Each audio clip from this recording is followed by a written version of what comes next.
It's Alitei Lamoid Ragdach Alyanum Shemrecha in the Yonah Edition Shem Yisrael Adin Shemrecha Adin Tzilcha Al Yad Yeminecha Yem Hashem Yishlei Keko V'Rech Ba'Loila Adonai Yishmocha Mikol Ra Yishmor Ezav Shech Adin Yishmor Tzisra V'Yecha Be'ato V'Yad Oilam, and a little bit of tzedakah, which obviously goes a long way. And as I just said, a guten Chodesh. Today is Rosh Chodesh, Chodesh Tamuz.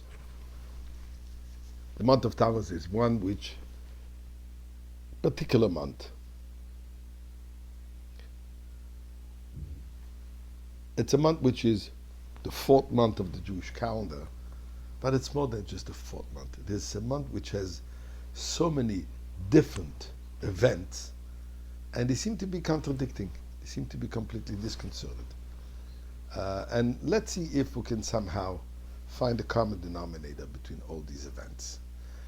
But first, what happened?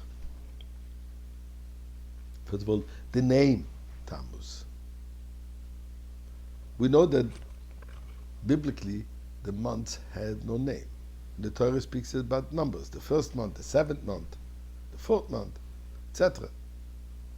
The names of the months actually came back when the Jewish people came back from Babylonian exile. And what's quite surprising, the name Tammuz is actually originally an idol. As it says in the prophecy of Yechezkel, that God showed him the troubling vision of women in the holy temple sitting, making the Tammuz weep.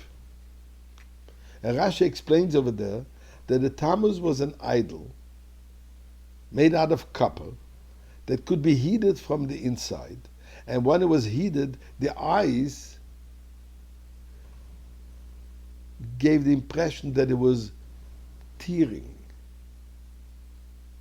And when this happened, the people claimed that it was begging for an offering. It was an idol that they served. Now, a Jewish month, to be named after an idol. We know that this was a day, during that day there was also Shemesh Begiven Don. The amazing miracle that when Yeshua was entering the land of Israel, he needed a few more extra hours to battle the enemies, to conquer. And he stopped the sun. The sun stopped in its track. The only time ever this happened in history of the world. Tammuz also says is the hottest time of the year. And Rashi actually says that the word Tammuz means heating, like a glowing furnace. And indeed, this is the time when the northern hemisphere, it's the height of the summer. Heat, light, idle. Now it also says that the zodiac of this month is Cancer. Cancer is a crab which grows in water. And the Medrash links this to Moshe Rabbeinu. Moshe Rabbeinu because he was hidden in the water by his mother. And in fact, says the Medrash, for this reason, God deferred the final destruction of the temple into the following month of Av, when Moshe Rabbeinu's protection was no longer dominant.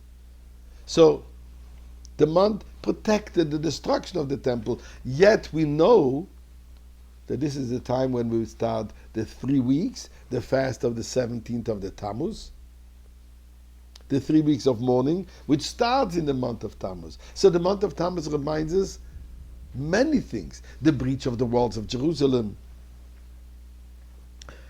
an idol was placed in the Holy Temple, the burning of the Holy Torah, and so on. A lot of calamities. Then from the other side, we have Beis Tammuz, Yud Beis Tammuz, where the previous Rebbe was released from his imprisonment. And prior to this was Gimel Tammuz, when in 1927, the previous Rebbe's death sentence was commuted to 3 years in exile. and then it was completely freed. Gimel Tamuz, the third day of Tamuz, which is this year, Shabbat, is also the day where the Rebbe physically concealed himself from us. So we find this kind of dichotomy, opposites. The greatest heat, which is also representing of the greatest light, destruction of the temple. The previous Rebbe being freed, and the Rebbe concealing from us. Yeshua stopping the sun, adding light into this world. Now, how do all these things fit? It's all in the month of Tamuz, which originally was an idol name, and today is a Hebrew month. If God forbid we'll be in exile, we'll discuss it a little further. But hopefully we won't need to discuss it because we will be celebrating in the Beis HaMikdash today.